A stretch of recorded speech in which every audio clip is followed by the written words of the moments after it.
Yo, this video is going to be the start of a video series, so the introduction will be a little bit longer. I'm going to be essentially nerfing my dual blade stats to make certain bosses take around 15 minutes to clear. If you want to just skip straight to the fight, I'll put a timestamp on screen and enjoy the video. Alright, so the bosses I plan on solving with this concept are Lotus, Damien, Guardian Slime, Lucid, Wild, Verashilla, Darknell, Saren, and also probably Kalos. I didn't include Gloom because I feel like there really isn't much to show in that boss in terms of like what you can do and whatnot. But if you guys wanted to see it anyways, I can definitely do that. I also did not include Black Mage because I'm not sure if you guys would want to see Black Mage soloed in around that 15-minute mark as well. Would you guys want it to be closer to 20 minutes or 30 minutes? Maybe even the whole hour? Let me guys know what you want to see for Black Mage specifically in the comments, please. Moving on, you're also probably wondering why 15 minutes? Why not 30 minutes or 20 to even simulate the Champion Legion missions? I feel like today, most Maplers are going to want to do bosses just fast. Like, quick and easy, done. Don't really want to deal with boss mechanics, just be overgeared and done with the thing. 15 minutes is also the duration of the Seiram's elixir. And 15 minutes is probably around the maximum amount of time that most people want to be spending on the boss anyways. Whether they're, you know, pugging them runs, or if they're friends, or if they're soloing them. 15 minutes seems to be like around the maximum capacity. Like, I'm done. Any longer than this, I don't want to do it anymore. Or I don't want to do it every week. During these runs also, I wanted to add some commentary about the boss fight, things you can do as a dual blade to deal certain patterns.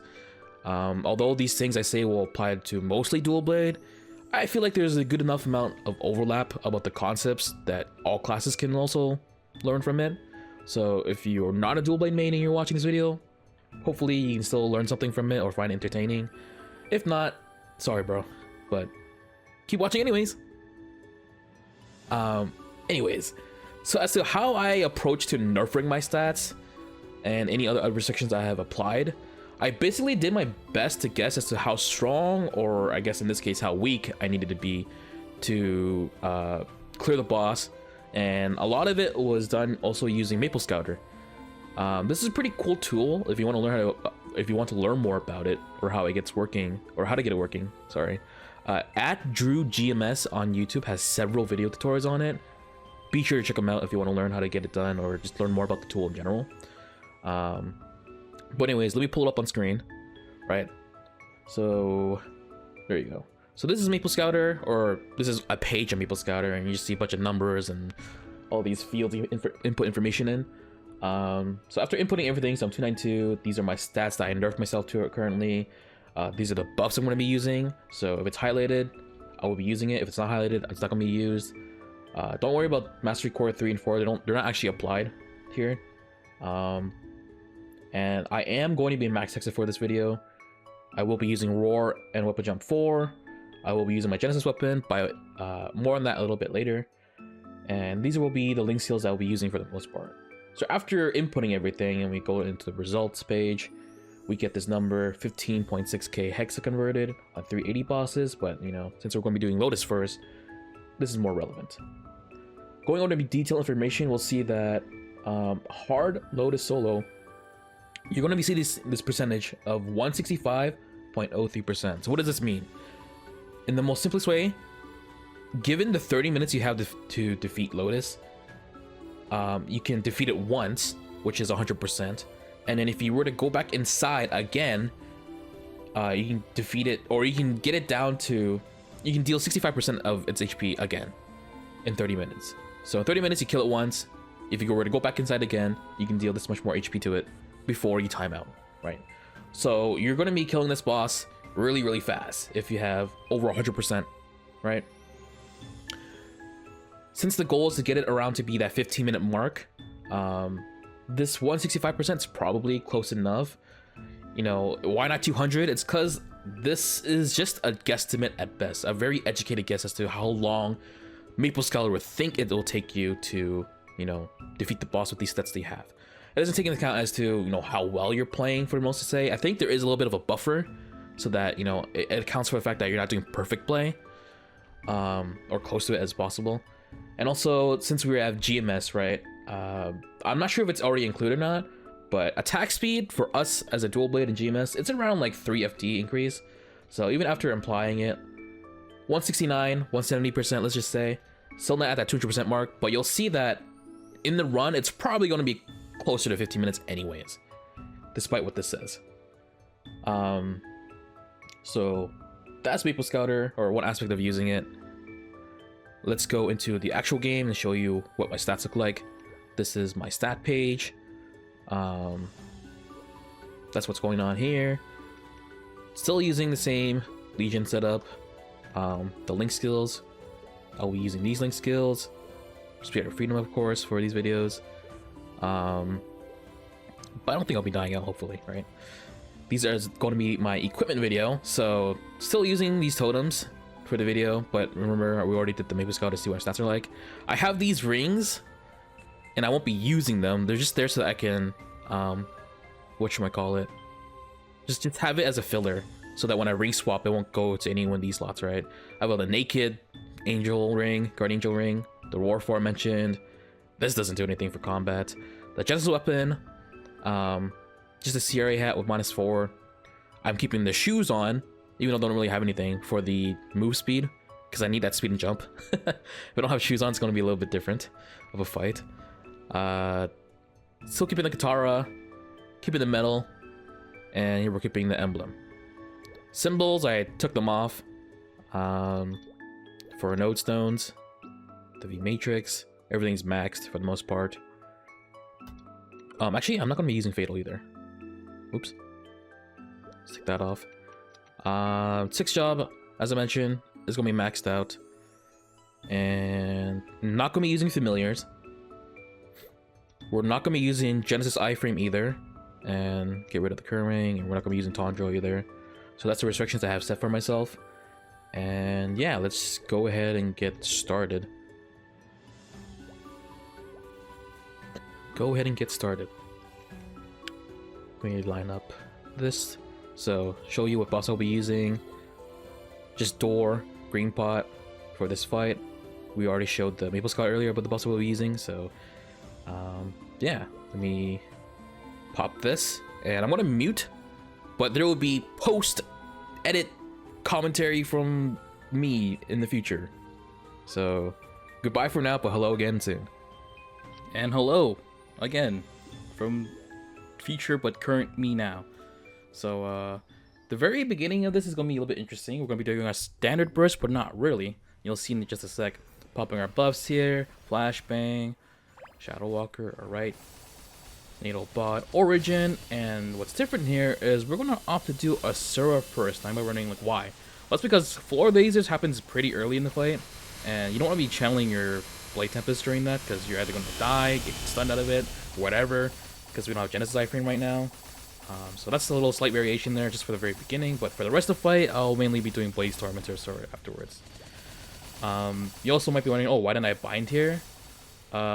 It's not the worst thing if you don't bind here. In fact, because we didn't bind, the cross lasers helped us break the shield faster. So there's that. If you do bind, you are only just delaying the inevitable when it comes to that. So the timing there was good. The next thing I want to talk about is I'm also going to be using AB Link as well as Asura off cooldown for majority of the fight. You'll see that I won't do that at some point, and when I start doing that, I'll explain why. But for now, it is a damage gain from my own research that if you use things off cooldown like AB, Asura, using your Goddess, using your Epic Adventure off cooldown, they'll all line up again, like you'll have all those buffs again during your Origin Burst. And the idea is that because you're getting more casts off, you're getting more effective value out of it that way. Especially for bosses like Lotus, where you have a lot of uptime, and the boss is there more than they're not a good amount of time. The added uptime allows you to make more usages of the buff as well. Alright, we got the rings off, Blade Storm. Remember, we can do the Final Cut beforehand, so we're safe. Standard mini burst right there. Do our best to dodge things. Honestly, in Hard Lotus, you don't have to dodge too much. Like, mainly you're just dodging enough to make sure that you don't die from the chip damage. Luckily, TV does have lifesteal, so it's not really a big issue. How our lifesteal works is that at a 20% chance to activate, we heal 10% of our max HP. So as long as you just keep attacking and RNG is on your side, it's kind of like a feast or famine, you know? Kill or be killed. As long as you keep attacking, you'll heal through all the chip damage. And speaking of which, I also opted not to use Fountain for this fight.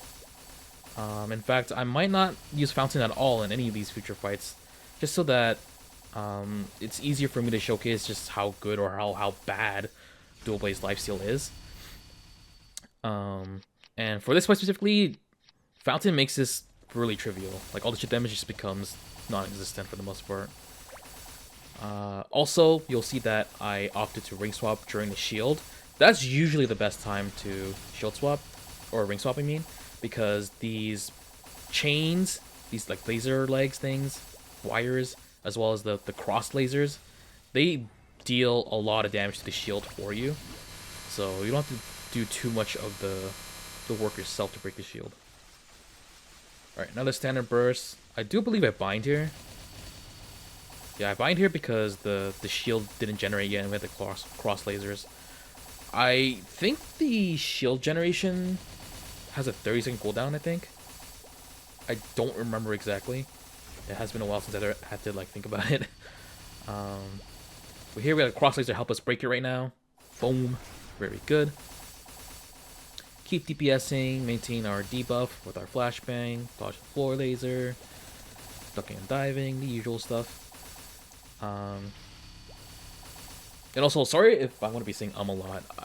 I do my best to avoid it when I follow a script, but I'm kind of doing this on the fly right now with this commentary. So, apologies if it gets a little much. I'll try to be conscious about it. Alright, start off cooldown right here. Very good. We're going to be doing our mini bursts very soon. So, on the next shield gen, which is right now, we're going to look to our ring swap. And cross lasers should be happening soon. There you go. It's happening. Deals a good chunk of it. We're going to do a natal bod. Get ready to buff up here. Probably flashbang, maybe? Do I flashbang here? No, I just decided to just rip it. Alright, we still have the debuff though, so we're good. During the run, I probably was keeping tabs on it a lot better than I am right now. Anyways, AB is going to be coming up soon, but we're probably not going to use it quite yet. Oh, actually, never mind. I lied. We just use it right away. Alright. Oh, we got stunned over our NATO there. Another shield gen. Rip the Asura here. Even though Lotus takes reduced damage during the shield generation, it's still a damage gain to just break the shield faster than opposed to just only using your Phantom Blade to break, or Phantom Blow, sorry, wrong class, to break the shield and then using your natal bot Asura. Like, those skills will deal more damage as a result, but do you actually get out of the boss faster? No. Alright, phase 3. I think I got the ring swap off there. I prefer fighting Lotus in the bottom right. So you'll see that I come up here to just kind of do a little chip damage and jump down. Unlucky that his first pattern is going to be using teleport. Usually he'll do like the debris falling down or summon the blue ball thing or do the blue portal thing, these things. And now that he's used all those skills, I'm trying to get him down here. He teleports again, so that was my fault. I should have just down jumped even sooner. But time's ticking, my cooldowns are up. It's time to burst. Origin into the Blade Storm. We're going to do a natal bod into bind Asura. Actually, we even weaved in the Haunted Edge there. Okay, I see you. Dodge the cross lasers. And I'm going to look to move to the bottom soon. So he did the debris. He cast the blue ball. He's probably going to do the blue thing. Yep, blue thing. And then he should be TPing soon. There you go. Okay, okay. At the very last pattern, and he decides to teleport finally. So bottom right is my comfort zone for fighting this boss. I know a lot of people like to fight him on the top platform. I personally prefer this more. I can't really explain to you why. It just feels more comfortable. I guess... yeah, I don't know. I just feel like I have more room to work with. Alright, baiting the bug to away from us. Doing our best to space out these punches. Annihilation's happening soon. I up jump here, and then I lost my door because of that, because I got hit by the Annihilation laser. In hindsight, it was better for me to just get punched or just anything, iframe instead, I guess. I mean, even getting punched there wasn't even the worst thing to happen. It cost me my door. So technically that's our first death so far. Alright, Final Cut, Blade Storm. Weaving out of the debris. Space out that punch. Get ready to rip another Natal Bond. Venom Burst. Oh yeah, I'm like the Venom Burst guy. When Lotus disappears for a few frames, he's going to be invulnerable. And the only way you can deal damage to Lotus when that happens is Venom Burst. So you can think of it as free FD, you know? Alright, doing our Asura now with our AB Link, popping our Arachnid and Solar Crest. Doing our best to duck and dive, lifesteal through it all. Debris falling, Tornado Spin out of that, turn us back in. Dodge the punch, very good, very good. Venom Burst again? Nope, I decided not to. I decided not to that time, crazy. Oh, another thing to mention is that in most bosses, Lotus especially, it's better to play on top of the boss. It just gives you more time to just dodge things sooner, right? And react to things. Playing from range is not recommended in general. For DB especially, your Blade Tornado deals damage as it travels across. And when you're standing directly on top of a boss, usually you're going to be losing out on a tick of damage as a result of that. So you want to not be exactly on top of Lotus, be on like the offhand side, like a little bit to the left, a little to the right. Like if I were to give you like a unit of measurement, like maybe like one Teemo to the left or something, or right. If you know, you know. Got a pretty good burst off there. Bait the bug to the left. Don't want to be dealing with that. Lifesteal through all the debris and all this chip damage that's just flying at us. I know it looks very chaotic, but it's not as bad as it looks. Jump in to dodge that blue debuff thing that knocks you up and stuns you. Space to the punch. Okay. So P2 looking pretty clean so far outside of that one random death we had from up jumping into the Annihilation Laser. So right there I decided to iframe the debuff. I mistakenly jumped the wrong way, which happens sometimes. Why? To err is to be human. Yup. Anyways, my bad.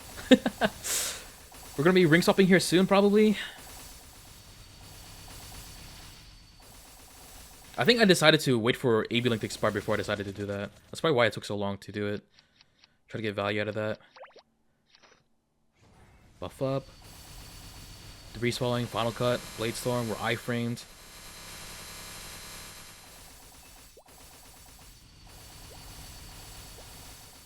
And we'll be entering P3 very, very soon. Okay. Entering P3 now. Try to get a ring swap here. I got it off. Very good. And interestingly enough, although I like fighting Lotus in the bottom right corner of the map in P2, for P3, I prefer the top left. Why? Mainly because in the extreme mode, there's extra patterns there. And there's a lot more knockups that happen. And if you get knocked up in the bottom right corner during Annihilation Lasers, you're just dead.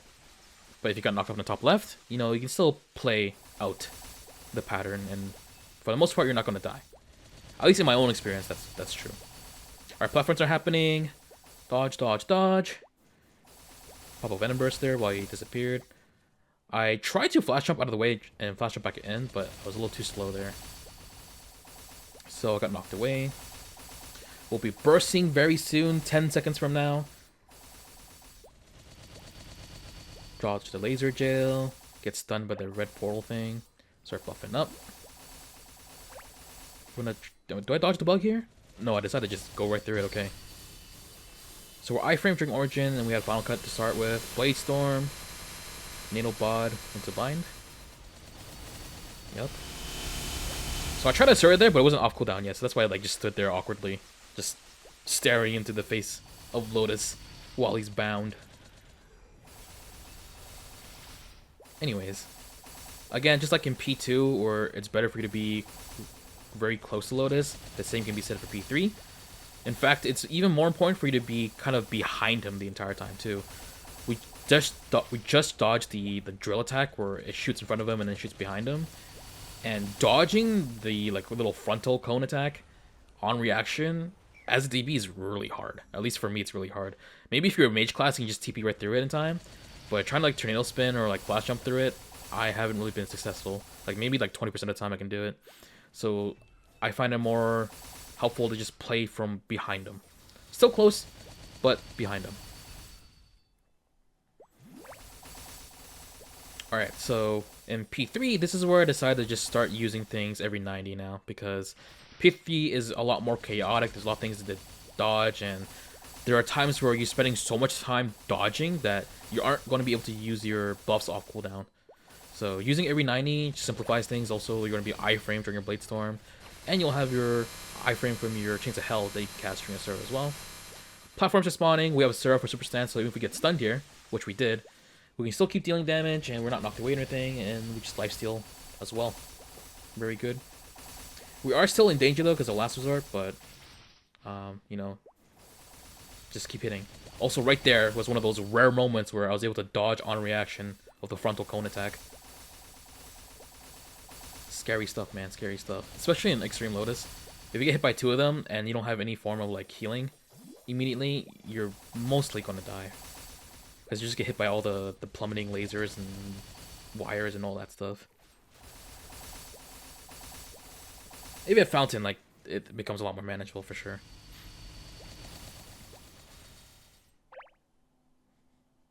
I'm looking to ring swap here? Yeah, okay. I was like, why'd I just stop attacking?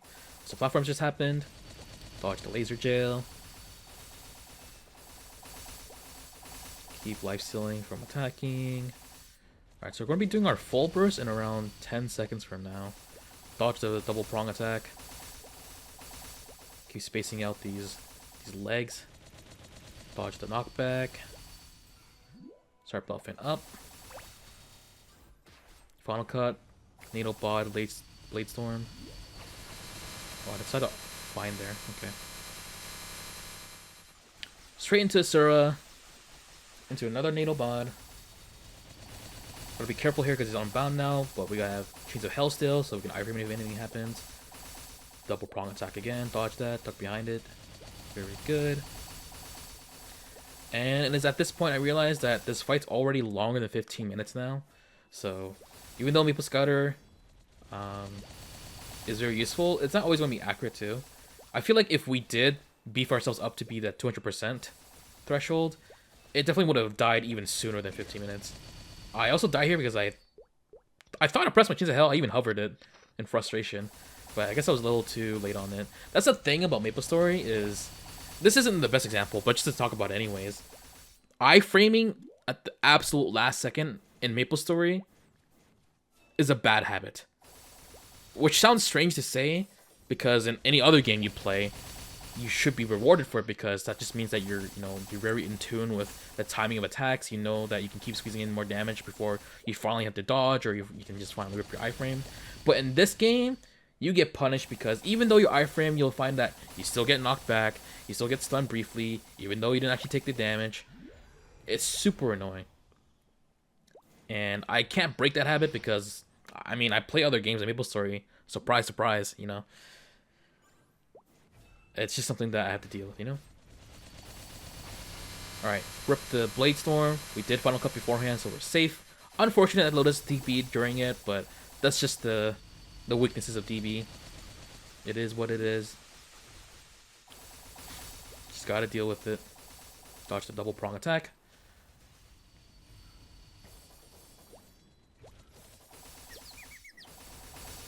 Alright. And you'll see that, you know, even though 15 minutes have passed by already, like, I personally am enjoying this a lot. I feel like this boss is very engaging. It is chaotic, but I find joy in that chaoticness, you know? I know for many people, like, it's just too overwhelming that the boss feels like it's BS and, you know, it's unplayable. There's no room to outplay or just play it against the boss in general.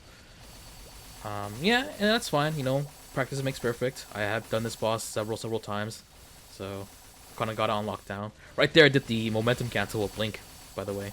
But yeah, if you guys haven't watched my movement guide yet, be sure to check that out. I wasn't really moving too hard in this boss fight, but you know, I'm still using like the basic principles of what I've talked about in that video.